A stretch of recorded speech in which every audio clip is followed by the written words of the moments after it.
Welcome along to episode 35 of the official sponsored Don Michelle, A View from Section C.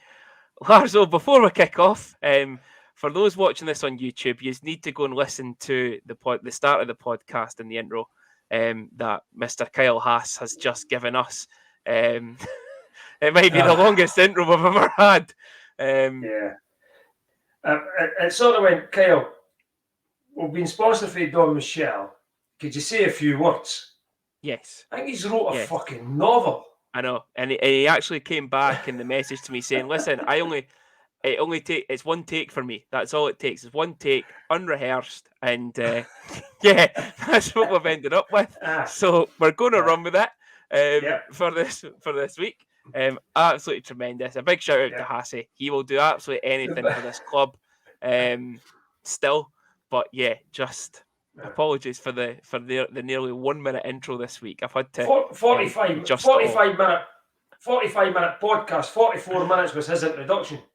And I've had to even extend the pump it up music to go with it. So again, thanks, Kyle. Much appreciated. But I love you, buddy.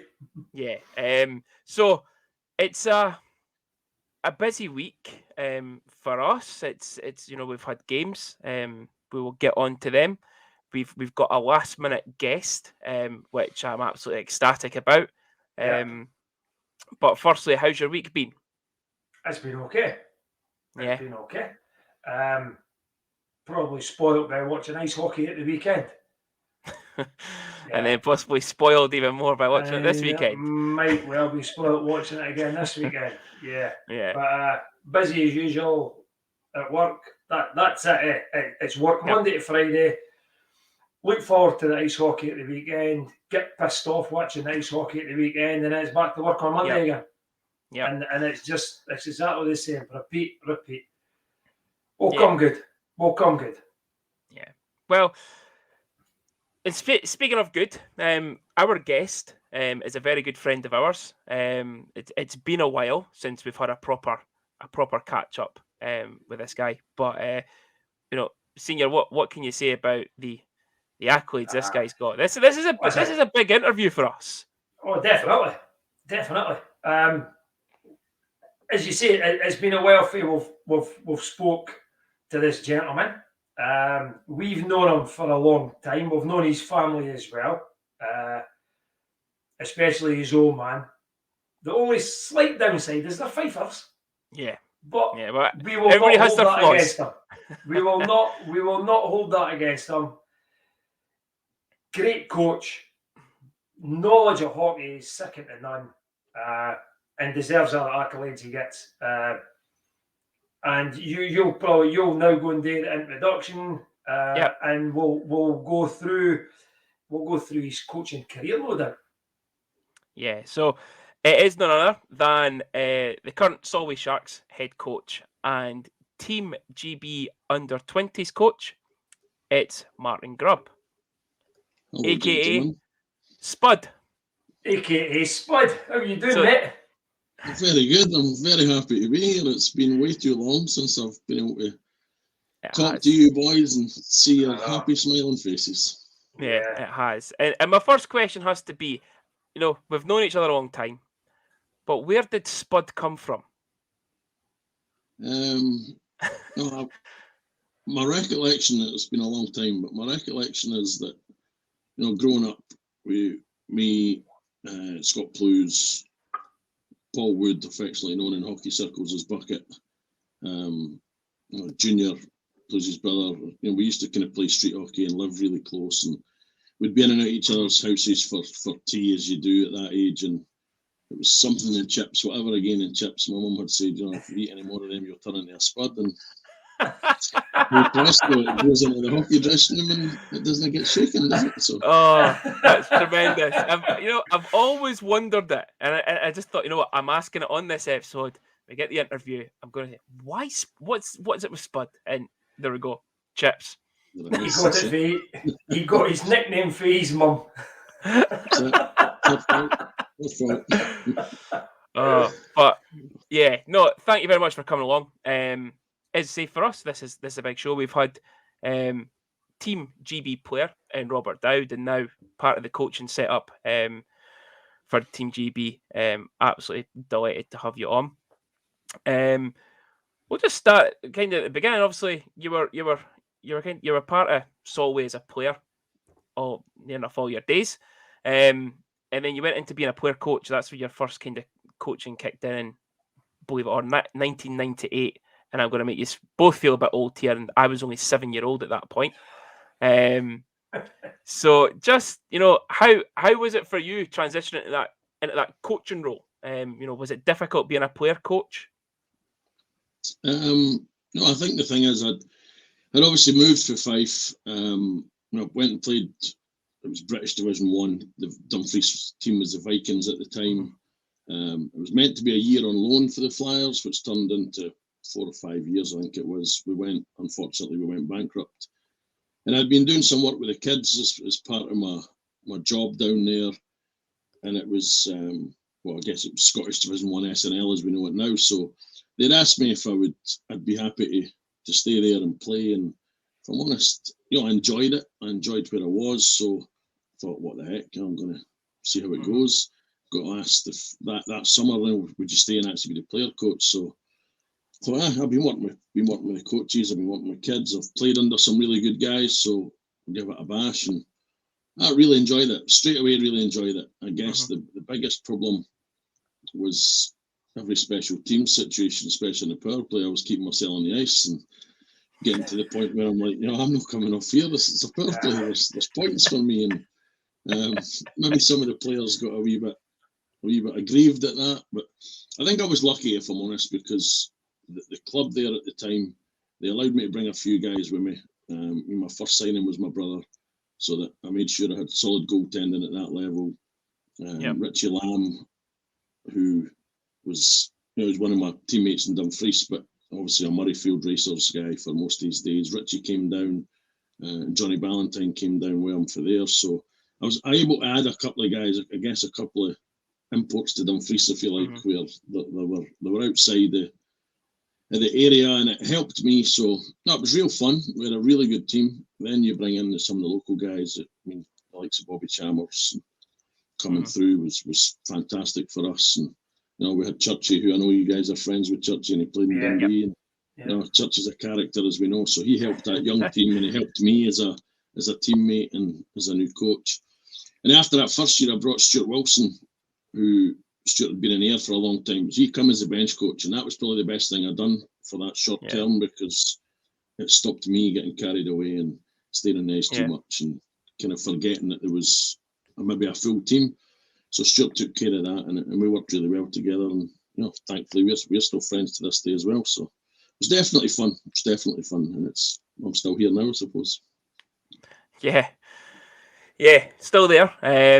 But 2 seasons as a player coach, and then moving into that kind of head coaching position, the sole coaching position. What made you kind of take it at that point? What was the decision behind it, and was it the right decision at that point to just be the coach? Actually, at that stage, I think everywhere that you look online and stuff, I actually left Dumfries at that stage and went home. I went home and cut my ties with them for a couple of years, because that's how I ended up. I was stage of my life. I was settled with a partner. We were looking at getting married at that stage, and we moved back up in between my mum and dad in Kirkcaldy, and had a job in Edinburgh. So I lived in Dunfermline for a while, and actually just started working with the kids up in Fife, 16s, 19s, where I started to get both Mitchells, Craig and Lee, Chris Wands, Tommy Muir, Stephen Gunn, Stephen McAlpine, all these kind of guys, Stevie Chalmers, these guys, Jordan Marr, that all went on to play B&L and some of them in the Elite League. So that was kind of that next bit where I took a few years away from there, but continued my coaching career, almost worked on myself and worked on the development aspect of the game. And, I knew that player coach, if I'm honest, the playing side of it, as much as I enjoyed it at that stage, even though I was quite young, I was losing a bit of the interest. I knew I wanted to transition to just being a coach. In my head, I was happy with that.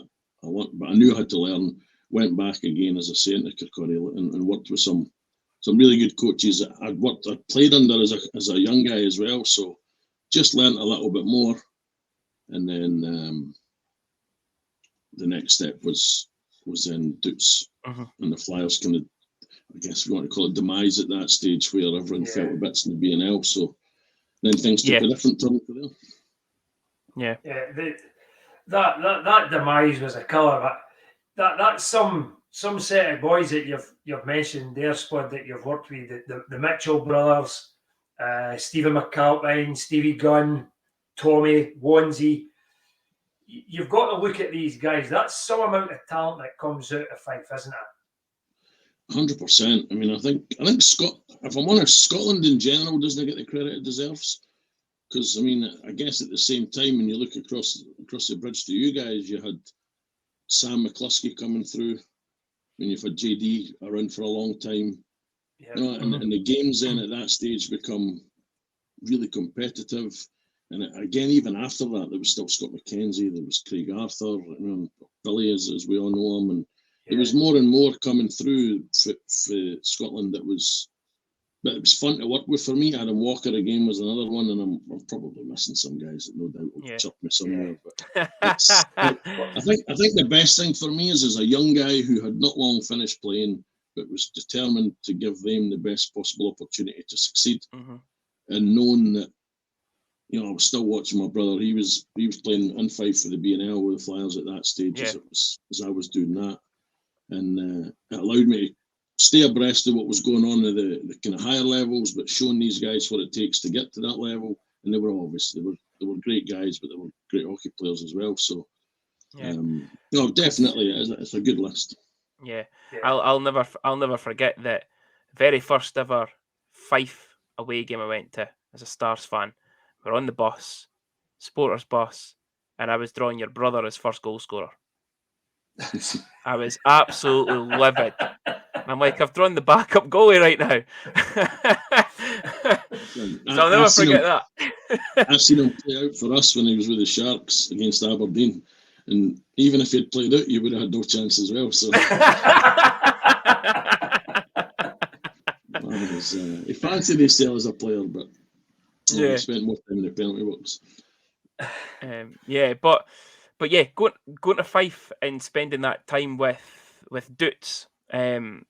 Obviously, how was that? Kind of back at hometown club. Did you feel that you grew as a coach and picked up a lot from Todd and kind of from his playing days, and then going into his coaching days as well?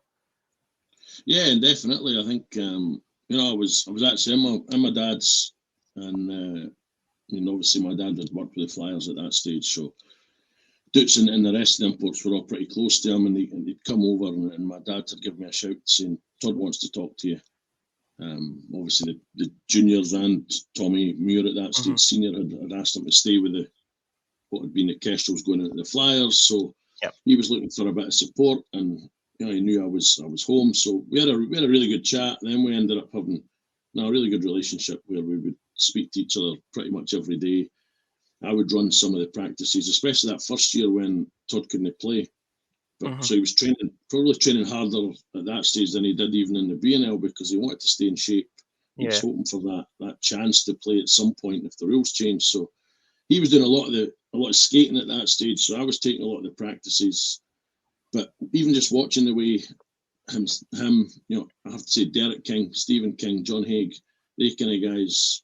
I mean, they came from a different level, and I knew them. I grew up playing on a line with Stephen at some points, but it was just to see that level of player, and obviously to say Todd himself, the level they worked at, the level of detail, and it suited me because I started to really love that. I loved the detail. I loved being able to make an impact where I was kind of looking at more as a bit more of a proper team, a senior team, and probably reignited that passion for me. So, and then we had a kind of that little bit of good cop, bad cop relationship, Doots and I, depending on what the team needed, and trying to just get as many guys ready for whatever the next step was going to be in Scottish and British hockey for them. But really enjoyable time, and the derbies, Fife Dundee were there, and some of the games I remember were unbelievable, first class games, always close games, crowds at both clubs deserve massive credit for still backing their teams, and the arenas were still as busy as they've ever been. So, really enjoyable time. Loved that time though. Yeah, because there used to be a lot of good games, and as you say, when you've got a lot of the young guys, and your Fifers, and as you say, Sam and JD and guys like that, they've obviously came up through the Scottish ranks, and they'll have trained together maybe with the Scottish age groups, and then they break away. They're then playing in games against one another, and it's Dundee Fife. There was people will not realise it, Spud, right? Because there's a lot of new people that listen in. A lot of people listening to our podcast are new fans. They'll probably not realise. They'll see Dundee playing Fife in the Elite League and think it's a big thing. I must admit, I think it was bigger back then. Even during the SNL years, the atmosphere was better. It was louder. Didn't matter where you played. It was there was so much animosity and rivalry, and it was back then. It was a real rivalry, I think. Anyway. Yeah, and I think you're right, because, well, I guess if you look, it's probably where we go all the way back to that stage as well, where I could be standing on a bench and there was these two guys behind me giving me a wee bit of banter, we'll call it, but then you look and you go, nowadays, though, you're not allowed to do that, or the coach, they can't take that banter, but the rivalry was intense. But I think it was old school, where as much as it was intense, as soon as people come off the ice, there was a camaraderie, there was that banter, there was friendship that's lasted amongst the players, the coaches, ourselves here. It was a good time, and you look back to if we were to pull up a list of all the players that played against each other at that time, a lot of them have went on and done decent things and lasted the test of time. And obviously there was that movement when you look at Robo and Hagee and guys like that who were, they were big names in Fife, but then crossed the Tay Bridge and become big players in Dundee, and even somebody like young Gogsy Lato, obviously the name alone, Gogs was a great guy and very underrated in my opinion as a player, but he when that name crossing the bridge, and I know his dad had played way back with the Rockets, and it's like, it was great. I thought it was really good days. Yeah, hockey was probably a bit underrated, but the rivalry was definitely huge, but it was fun at the same time. Yeah, and I think kind of coming on the next bit about when you went to the Solway Sharks after being at Fife, and I think and this is credit to yourself. You guys broke that glass ceiling of Dundee and Fife up here, and everyone else is below you. You guys went in, you won the Northern League, as in the league and the playoff double in the same year. You've then taken them onto the ENL and the NIHL as it's known, and won multiple league trophies in that there. Just how is it for you to see where you started with Solway, Dumfries in general, to where you're actually at now as a club? Obviously really, really proud of it. Some of the best memories I've had, if I'm honest, there right now, because that very first year, I remember saying to Todd, I've got an opportunity to go there. It's, full-time job in hockey. And I probably didn't really want to leave Fife, or I would never have left Fife unless it was somewhere I knew I was going to go. But going into that dressing room, that team, they had Kevin Conway, I think, before, but that kind of older guys, maybe in the country, were the only imports they'd had. So I kind of go in there and say, right, I want to bring a couple of imports in. I've done similar to what I'd done when I was a player coach. The first signing there then was Gary Russell. So again, it was a goaltender that I knew would probably give me a chance to win every night. Our opening weekend then becomes Fife and Fife, Whitley and Whitley, and you're like here we go. Deep end, sink or swim. Yeah. We win 2-1 in Fife, we win in Whitley, and all of a sudden people just go, well, wait a wee minute here. And to then 2 years in a row win that league, but we won both times in Fife. I remember the first time I'm standing on the bench, knowing that if we needed a point, we would win the league, and I said to my dad, and I said to the staff there, if we win, if we manage to get this done tonight, I'm staying on the bench. I'm respect for Dukes, respect for the club. And we scored a winner, and I was off. I was in the middle of the ice with sit there, I broke my watch, and I was just like this. And then the second year we had Plusey with us, and the same. We're kind of like, we know the big man liked to wind up everybody and anybody, but he was loyal to the team he played for. And the second year we won it in there, it was, he's parading this trophy around, and the place is going nuts. And they kind of memories, just, I think it put us on the map, and then it allowed us to get in a kind of three-way battle with Fife and Dundee, and just try and grow it. And I think the most pleasing thing for me long-term is it allows our young players, even to this day, it allows our young players something to aspire to. We know we've not got an elite league team, but if they can aspire to be at the top level of our club, and then we could try and aspire as the senior team to put them up to the next level into the elite league, then I'm proud of that. That's kind of the way I look at my job, is to try and allow any player that we can get the opportunity to play at the highest level possible. And I think we've done a pretty good job. It's last year, phenomenal last year. Treble winners. We won a national championship, getting to play against Streatham at our level in Coventry. For a wee place like Dumfries to have that kind of title as well it's a credit to the club, the volunteers and people that run it. Obviously, I've got my part to play, but it's just a small part in the big picture. And it's been great. I think it's been great. And the only thing that I really do miss is I would love it to have almost that BNL or even the NHL National League now. I've always said it, and I'll continue to say it. I'd love something to be replicated in the North, so that your Fifes, your Dundees, ourselves, Paisleys, etc. We're all in the same league again, and all these Scottish kids have got somewhere to play. Yeah, and I think it's what we always have this conversation when and I've got like old school, the older generation. I don't classify myself as the older generation because I've seen it. I was there for the BNL, and we say it with Robo, we say it with Plusey. We say it even with people around the rink. People that listen to this, guys like Gary Monroe and stuff, and Sinking that they were all there for BNL days, and that was what I found that more exciting than the Elite League at times. I really do. It's you got to see your local talent come through. You might have brought up a couple of young guys from down south somewhere, but you help progress them as well at that level. We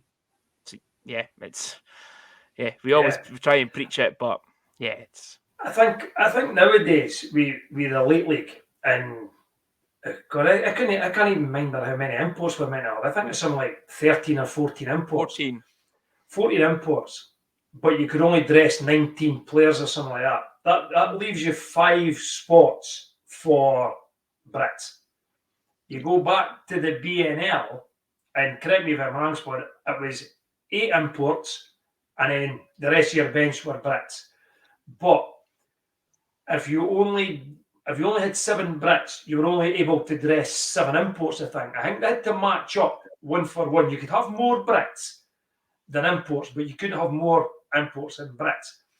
Yeah. And now, I think it's disrespectful to the British players. There are a lot of really, really good British players going around the country that can't get games really for their home teams because all these imports have came in.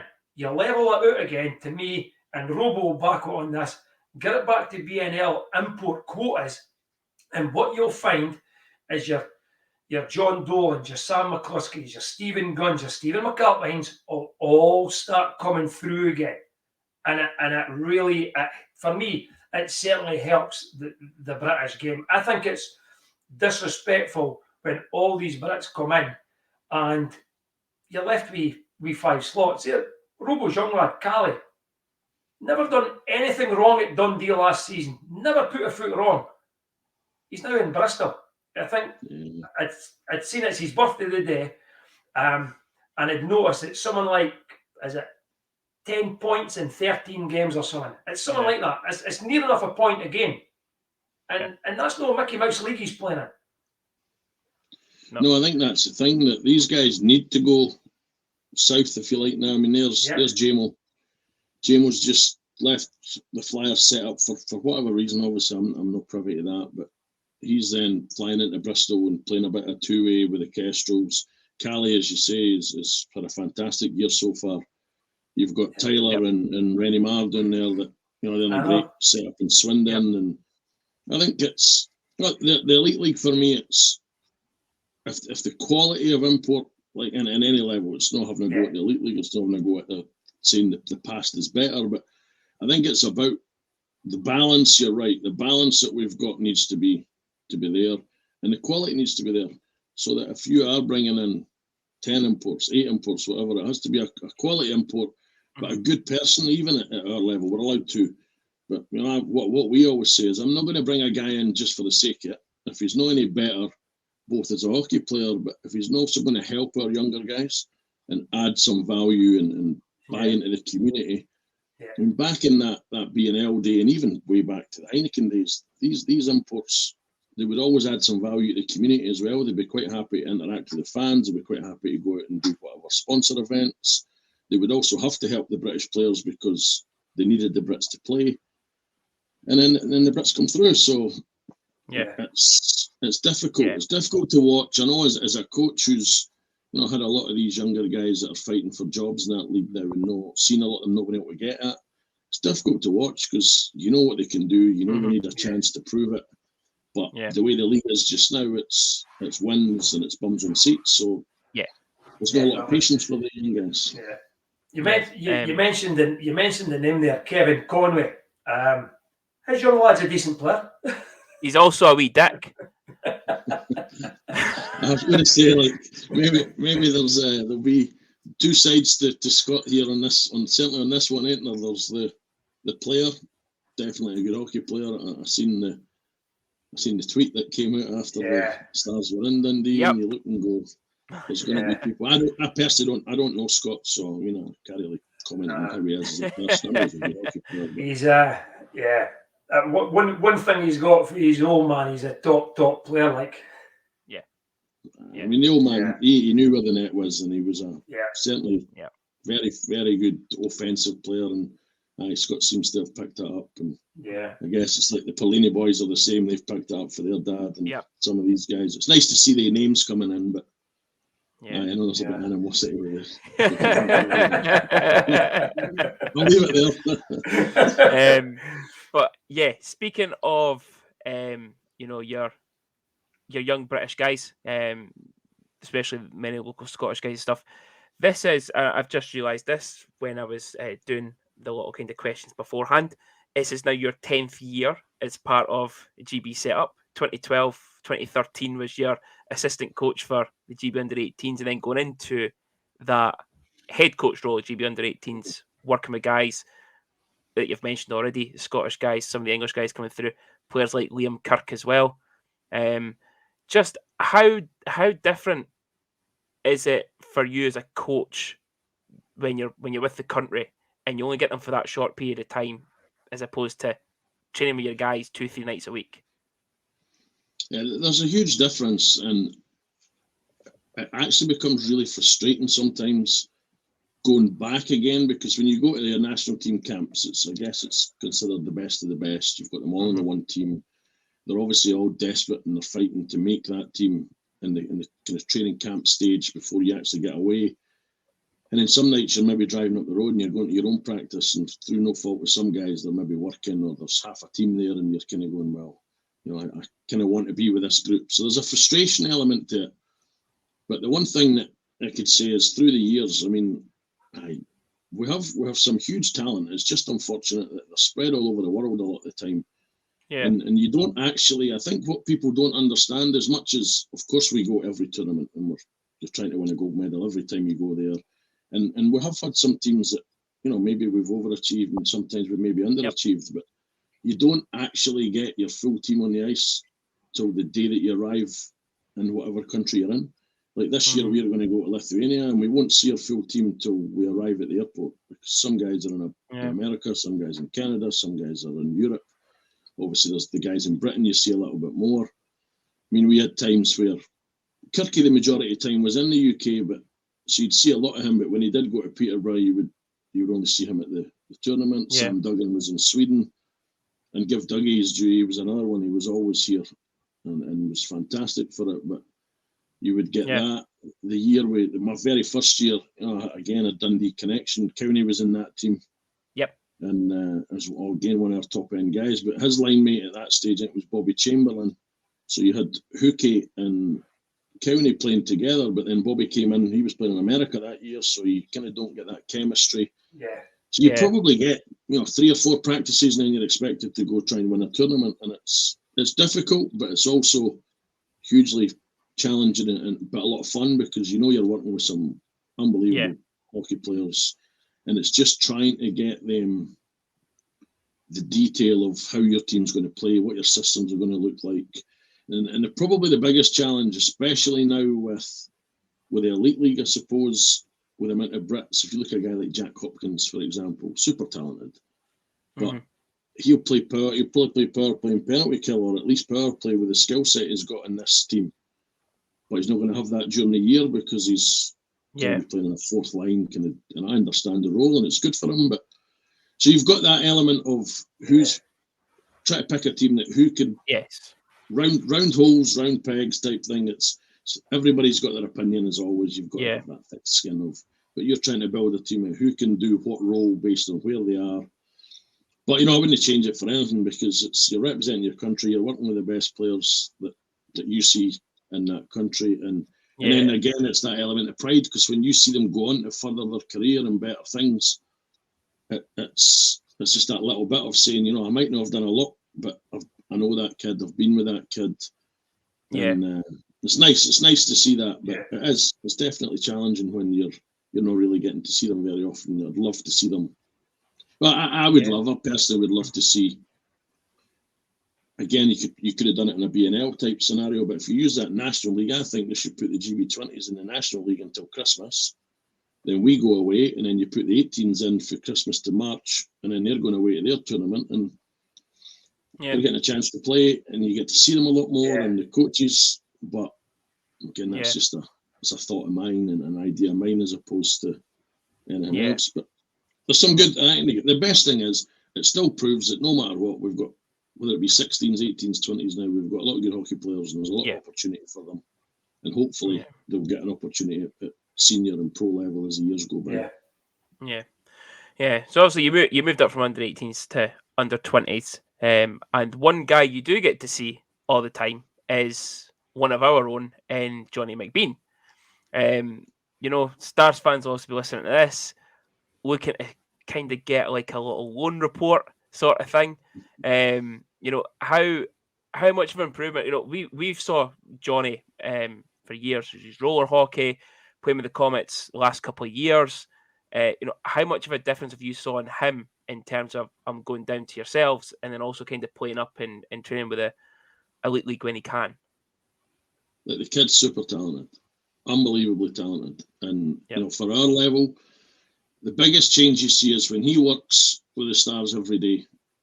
Tuesday, Wednesday, Thursday, Fridays, he normally skates with them, keep in contact with Mason, and make sure he's working hard there. And he seems to be doing really well. And obviously, he's dressing some nights when we've not got games, or if they need them. But I think that's definitely helped his fitness. It's helped his strength. It's helped his awareness at that level of professional ice hockey and the decision-making process. But I suppose we had it with Kiefer, we still do have it with Kiefer, and I guess when Jeff took the job here, it was why I spoke to him about Johnny. These players need to play. There's no point in these talented kids training every day and not getting a chance to play. So you get to see the confidence and the ability that he's got when he plays for us. I mean, I don't want to jinx him, but he's scored in every game we've played so far. And I'd love to look back. I don't know, like if we as a club or Elite Prospects, whatever, have got records on that, but it might be a record. I mean, we probably played, I think we're 16 games in or something, and he's scored in every game.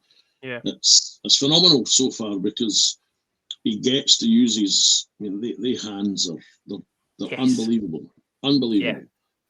And he's adding that strength and a bit of speed in that first 2 or 3 strides now that he's having to have every single day at the elite level.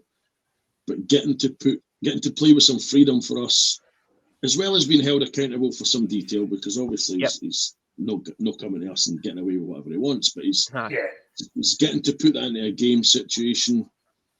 Right now he plays with Scott Henderson, who's that two-way with Glasgow and has played some games there. So he's got a bit of elite experience. So they bounce off each other, they push each other.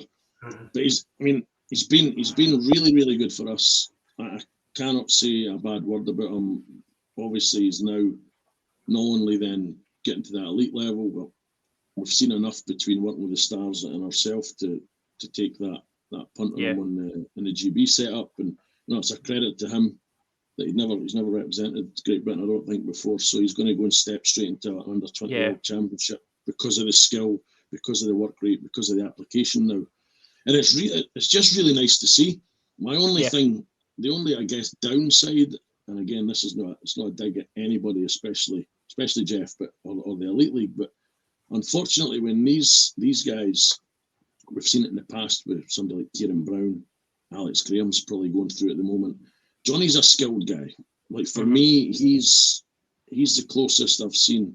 He's maybe slightly different, or maybe slightly better in bits, and maybe not quite as good in other bits. But he's Jordan County level. He's the guy that has the skill. He's got the vision, and that's who I liken him to. But he's not going to get to play that role in the Elite League. If he comes and he gets some ice time for you guys, he's got to get the puck. He's got to try and make a good decision, chip it deep, or make a pass and kind of get off the ice. So I guess that's the beauty of a two-way, and somebody that's going to quite happily allow to have that creativity. But he still gets that. He's not getting it coached out of him, but he's still learning the game at the same time. And that's the main thing. For me, we Johnny is, and again, this is no sort of disrespectful to the SNL. I think Solway and the level that you guys are playing at are a level above SNL. And if Johnny's going to sort of go on a two-way, putting him a two-way with the Comets or something like that, or even the Tigers, he's not going to learn anything. He's not going to get... His game's not going to increase. Whereas he's coming with yourself, Spud, he's playing at a wee bit higher level, and as you say, he'll be held accountable. If he makes a mistake, he's held accountable at that level. Yeah, and I think that's the thing. To be fair to the junior programme and then into the Comets, Tigers, that SNL level, they obviously, like every other level, ourselves included, they have a great place to play in his development. Last year, with the Comets going into that cup that we were in at NHL level, when I spoke to Johnny, it just whetted his appetite. He knew that he wanted to have to play at that level every night rather than 4 or 6 games. And I think the Comets have given him a great opportunity to play against men as a young man and to learn that you have to compete to win every night. But I guess we were the next level. National League's the level after us. I've no doubt, I'm shooting myself in the foot as well, probably, but I've no doubt he could play there. Yeah. But ultimately, if I can help him get to, ideally, to play for his hometown team and to try and make an impact for the Stars, if he stays with us a couple of years, learns the game, both sides of the puck, some special teams, gets his cellar chance to go and put himself in the shop window with the World Championship scenario.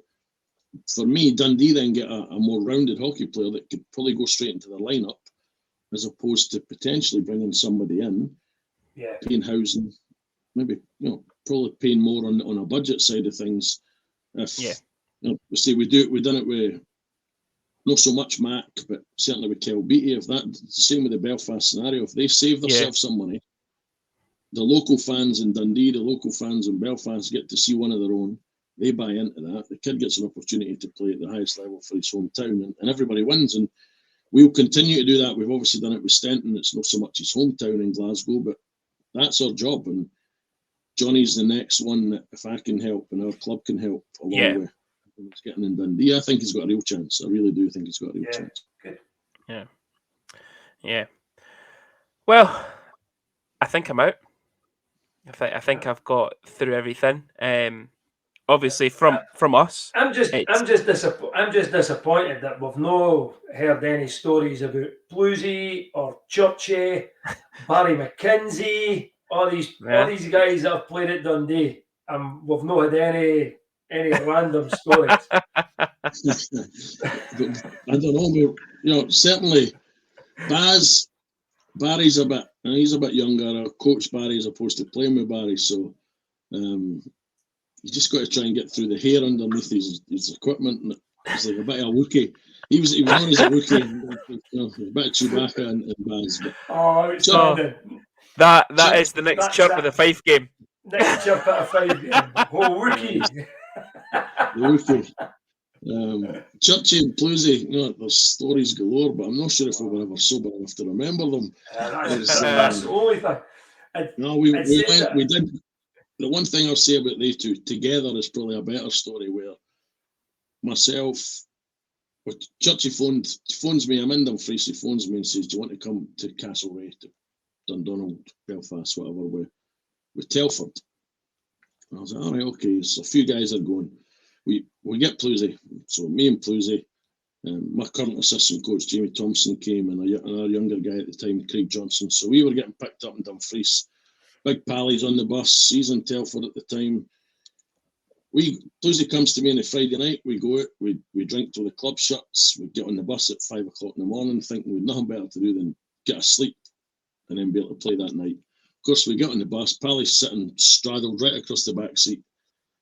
Cases of hooch everywhere at the time, saying that nobody sleeps. So we drink all the way there. We get a breakfast. We maybe get a couple of hours sleep. Then our goalie, Dave Singleton, whose name was for Sheffield, he warmed up without his helmet on. He was that drunk he didn't know he didn't have his helmet on. It was just sitting on his head. We play that game. Like they're quite new. We get beat. And Jim Graves was running the show at the time. He cut end of the game and Pally's going, Jim, like, where's the man of the match beers? And he's thinking, like, come on, boys. Like, he said, been on it all day. So we drink the man of the match beers, we go out till God knows what time. Then we've got to play them again at 10 o'clock in the morning. We've only got 6 guys. We actually end up hammering them the next day, get straight back on the bus and just straight back drinking again. We had to stop from the ferry port in a place called Castle Douglas to go to, back in the day of the Victoria Wines, to get bottles of wine so that Tuesday and Pally can continue their drinking competition. Then we get off the bus at Dumfries, and Pally's in tears because he wanted to stay but he had to get home for his dogs. Me and Bluesy and Churchy continue, and I think it was 4 or 5 o'clock the next. So probably from 9 o'clock on the Friday till literally 5 o'clock on the 4 or 5 o'clock in the Monday morning. And to this day, I've no idea how we done it, what probably went on in between. But to this day, we still talk about it, and the pictures are still there on your social media stuff. That every year it pops up, and you kind of go, "Oh my god! Like, how did we manage that?" Yeah. But it's just the friends for life, isn't it? Yeah. Bluesy, you knew I grew up with him. To be fair, the first day I walked into nursery at 3.5 years old or whatever was the day I met Bluesy and Junior, and I've been friends with him ever since. So yeah. I suppose I've had that bodyguard when I played as a junior, and played with him, played against him, and he's a character. And I coached him. Well, I mean, he finished his career with me. I mean, his last game was in Solway, incidentally against the Flyers, and it's that minute and a half to go, and I just seen him jump the board, and I was like, oh no. Oh no! And I wasn't going to bring it up. Puck goes up in the air, and Blair Daly went that way, and Bluesy just went over the top to him. So him and Tommy had that little tilt to end it. But he went happy. He went out happy, and I said that to him, like, I wouldn't have put it any other way. I suppose that. We had Robo on the show, and Robo was like, "Look, you need to get me, as in Robo, Bluesy, and Davy Smith on together." I'm not too sure if that's going to be a good episode if that ever happens. No. That's probably just a chat show of their own. Yeah. It might. The viewers might actually start dipping down on that, and we go down in the charts, and we might never recover from it.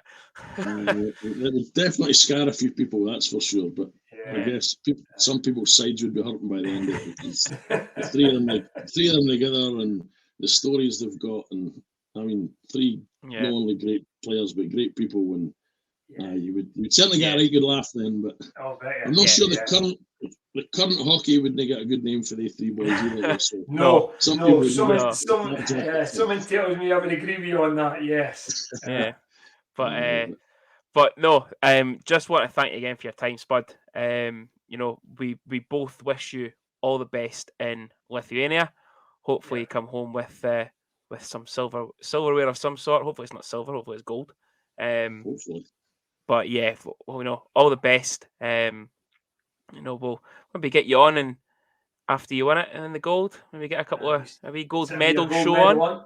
Yeah. No, it'd be nothing better than maybe being able to jump on, and maybe even young Johnny being there with a gold medal around his neck would be a really nice thing. But yeah. And for me, boys, it's been an absolute pleasure just catching up with you and reminiscing a wee bit. And for you guys, I wish you guys and the family nothing but the best, and hopefully things continue to progress in Dundee. Hey, you never know, maybe one day you'll see me in that league. And well, it's been you know what? Well, I was doing these questions, and I was thinking to myself, I wonder if we'll ever see it happen, because with the way some of the results are going, you never know. Listen, coach might be gone from a club. We've seen a lot of your mates on that home bench, Spud. Yep. There's been a few of them.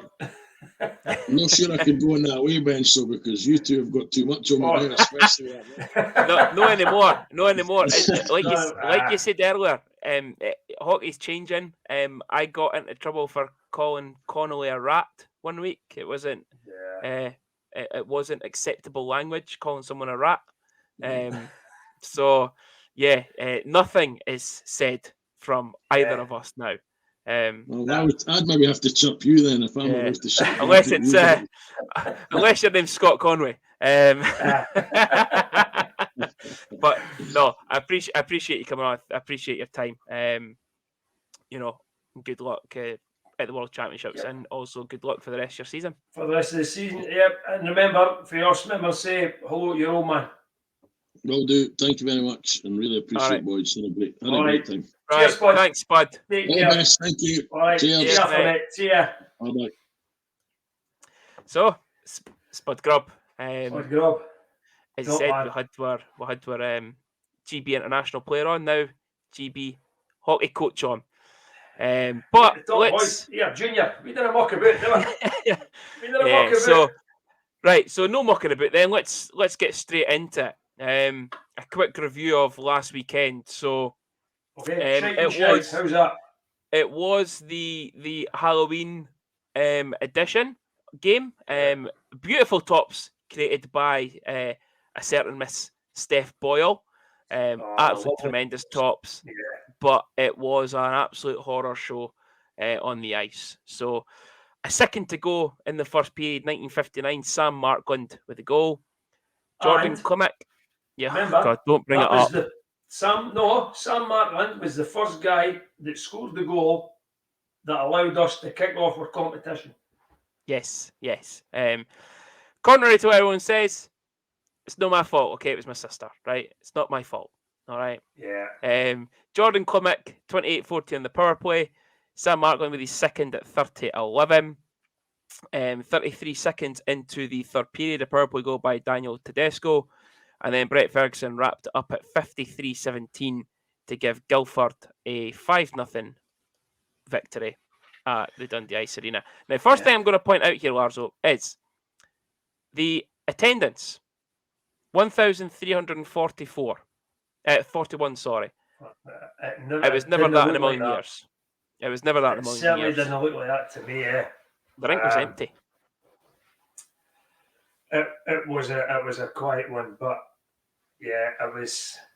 We could go through as many analogies as you like, but it certainly was a Halloween horror show, was it? Yeah. Just that I would probably put on record as saying that's up there with one of the worst Stars performances I've seen. I agreed with Jeff in his interview in that I thought the first period we competed well. I would agree. Yeah. And then we concede that goal with a second to go in the period, and then it's heads down, just stop playing.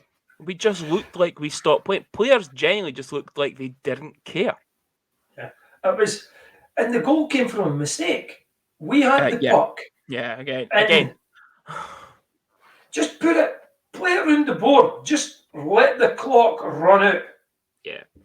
Let it run out. But no, we try and play the puck across the blue line or wherever, and they get it, and they're away. And that was it. Yeah. I felt so bad for Maroc because I didn't think Maroc played badly. I thought Maroc played quite well. I think for that first goal, I think, again, it's something that we said about Svensson at the start of the season, that he went down far too early and gave the shooter an open net to shoot it. But other than that, I don't think he had a bad game. I actually thought he kept it in it at times. He made some... That was 5-0 going on 15-0 if it wasn't for the goalie. But again, I still don't see why we've signed another goalie. Svensson now on the bench. No, Svensson's now on the bench. Brithen's standing at the door. I find it absolutely ludicrous that Brithen bailed us out massively last season when Mo was injured. And effectively, for me, right, Mo played the latter part of the season again. They were splitting their games. Mo went in the Coventry game, which then obviously helped to qualify for the playoffs officially. But Brithen was one of the main reasons we made the playoffs. Oh yeah, I think when Mo got injured, the team had to pull together to help out the young Brit who didn't get much ice time the season before. Now he's in nets. He's having to pick up points. He went into Sheffield, won in Sheffield. He's picking up points against the big teams, and then we've absolutely shafted him here. Absolutely shafted him. Yeah. Listen, the thing is, when we get full imports back, when everyone's back fully fit, an import's going to have to sit out anyway because we're over the quota. So, are we over the quota now that Gary's left? We're still. I thought that was us back to being level. Over. But whatever it is, if we are one over, it has to be a goalie at 6. Has to be. The goalie will sit, and then you've got. Has to be. Well, because we had the exact amount of imports, and then we signed Parker, and then signed the goalie. Now Gary's left, so we've only got one extra, which will then be Brithen. But why? Yeah, it's not the issue, and I'm going to bring up the issue in a minute when we bring up the league table. But looking at the Sunday night, thinking, could it get any worse performance from Saturday? We're going to get a kickback. We're going to see a reaction. Yeah. So again, first goal, 8:48 by Kim Talberg, short-handed. John Kern, 10:26 in the power play. Ross Venus, 13:35. Peyton Franti at 18:43 in the power play. Svensson's then pulled, and we put in Maroc. And Maroc concedes after 3 minutes and 1 second through Mitch Cook. Marley Quince, 24:54. Garrett Johnston. See when Maroc went in? It was 2 goals on 2 shots. Yeah. Garrett Johnston at 43:46. And then a couple of consolation goals through Ben Soke, assisted by Semunols and Barriga at 53:58. And then Craig Garrigan chipping in with his first of the season at 54:35, assisted by Verrier. Now, I never watched it because there was no way I was paying that webcast. I think many fans are now starting to say that. They're not buying the webcast because they know what's going to happen. I really feel for people like the Doras. Mr. and Mrs. Dora went down to Coventry they always do. And even then, them saying it online, try being here. It's worse in here than what it is in the webcast. But here's the league table, Larzo. Right now, for those of you that aren't watching on YouTube and listening on the usual podcast stations, Stars are sitting in 8th place. 13 games played, 8 points, so 3 wins, and 2 in an overtime loss or shootout loss. We have scored the second least amount of goals in 27, and we have conceded the most amount of goals in 61. 61 goals on 13 games. The next closest team to us with conceded goals is Manchester on 46. Glasgow 45, Fife 44. Everyone else is kind of below that. But you concede, when you concede as many goals as that, you're struggling to win games, Especially because if you look at how many goals we've scored, right? We've not scored a lot of goals overall, right? Can't remember how many you said we scored there, but whatever it was, something. Yeah. So we're scoring at 2 points something a game. Yeah. But the thing we're was letting in about 5 a game. Yeah. On average. Jeff had said that we're not a high scoring team, so we need to give ourselves a chance to win by playing solid at the back. Now, we've brought in a goalie who, no disrespect to Marot at all, because he's not done anything differently, but we've brought in a goalie who has done the same job as Fenton and conceding goals left, right and centre. We've brought in Parker as a forward, and we've let go of forward in Gary. Yeah. Where's the changes with the D? The D's clearly the issue. It looks like it. I'm just lost for words, at some of the performances. I'll look at the positive side, right? Garrigan's a positive again. The Brits are positives. Yep. They always have been, right?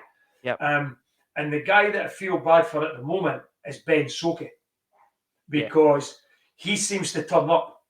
Yep. Right? And he seems to be putting up points left, right, and centre. He's averaging quite well. I must admit, I was surprised at the Guildford game when they didn't start Soke with Barriga in Semyonov's. I thought that should have been the line that started. Not going to go at Craig. Craig for me is better in the line that he's on, that third line. Yeah. That's Craig's natural game. Craig's likes to get in about people. Yep. Likes to forecheck and things like that. On the first line, it's a totally different game altogether. Mm-hmm. And that's why I thought Soke should have started there. Would that have made any difference? We'll never know, because it was too late. It was in middle of the third period before it happened. Yeah. But for whatever reason, I don't know what we're trying to do defensively. We get caught out a lot. It wouldn't be so bad if we were an offensive team. Yeah. But we're not. Yeah. We're not an offensive team. Yeah. I say the issue's clearly with the D. There's certain players at the back there that I wouldn't say is the issue. I've been very happy with Dryden's performances this year. I think Dryden's been quite steady for us. Chris, obviously, again, comes under the Brits. Chris has, again, come back from a slight injury, the same knee injury that he'd had the season before. Obviously came back a lot quicker here. It was just a knock. Absolutely tremendous this season again. But there's a lot to be... I'd put it out there, right? We're struggling, right? Look at Waffy, right? And hopefully we'll turn it around. We are struggling. I would hate to see where we would be if Dryden Dow got injured. Yeah. Honestly. Dryden at the back, Dryden has been our best player by an absolute mile. Yeah. Yeah. So it was an absolute it was a shit show. It was a shit show at the weekend. We listen, how many times have we came on this podcast and we've never been like this? But no, it's we've said it. We're not calling it individuals. nope. We're calling it as a team, right? Yep. We at this point in time, we ain't good enough, Yep. and it really worries me what's going to happen going forward. It really does. Jeff was on TFM today. I saw it on Twitter, and he said that the fans and the owners have high expectations for results. They've got high expectations for performances, and right now we are not performing at that level. Again, he feels it. You see it. Get what I mean? He's no fannying about it. He's no mincing his words, and he knows. And I think he said it. The buck stops with him. Yeah. And he'll never be a hockey coach. As much as he try to be a hockey coach, he'll never ever be a hockey coach. Right? The guy has got an unbelievably hard job on his hands. He said it. It's his team. He signed the team. The buck stops with him. I really, honestly, God, hope that he fucking turns round and he sits and gives Abby the middle finger at the end of the season. I do. That's what I want. I want that to happen. Whether it's going to happen, I really don't know. And I don't know how many more changes he can make to get us back on track again. And the question as well is the budget there to make those changes? That's the other issue now. Yeah. But we said it last weekend, or last week's podcast, that last weekend's games were going to be extremely tough. Guildford, we know what they're like. Coventry this year, they're sitting first and third, respectively. Guildford's first, Coventry third. So looking ahead to this weekend, an easier weekend of blames and flays again. Blaze and flames again. It's this time Coventry at home and then Guildford away. The good thing that I think, so I know that they're saying the good thing, the travel and all that. The travel for us is on the Sunday or the Saturday night, depending on when we go down. Guildford are in Fife on the Saturday. So they've got share a bus. Travel as well. Yeah, we just share a bus with them. Get a good wins, get the double decker. Yeah. But they've got travel as well this weekend, as far as us near enough. So it's the same about going up and down the road. So they've got to come up. Yeah. So they have to come up to Fife, and we're sitting in our scratchers. Yeah. And then we both travel down. So with a game the night before. So it's travel can we use travel as an excuse this weekend then? Probably not. Nope. But it's going to be two tough games. But again, win the home game. Yeah. So I've heard that the home game.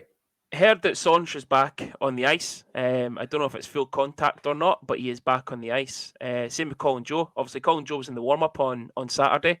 Yeah. So fingers crossed that the both of them are back to give us more bodies. But I think, again, Jeff said it in an interview before, we're all saying it, we need a response this Saturday. If not, the crowd on Saturday, it's the quietest I've heard in a long time. It's the most emptiest of seats I've seen in a long time. And there was quite a bit of booing from around the arena on Saturday. It wasn't just one or two people. There was a good few all around. Yeah. And I've never seen that happen with any Stars team. And we've seen some shit Stars teams over the seasons. Yeah, I've heard booing before. Listen, people are entitled to their opinion. They pay hard-earned cash, so they're allowed their opinion. Each to their own, how they want to put that opinion across. I'd rather just come home and moan at your mum and kick the dog. But, aye, okay, Coach Cameron. Sorry, no longer Coach Cameron.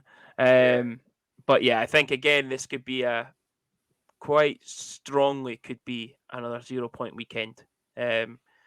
Again, I'm happy if we can pick up 1 point from either of these two games. I'm going to say 2 points. Is that a win against Coventry? Or yeah. Okay. 2 against Coventry. And I think we'll probably get beat down in Guildford. But I'll take the home win. Yeah. So, that's it for another week then.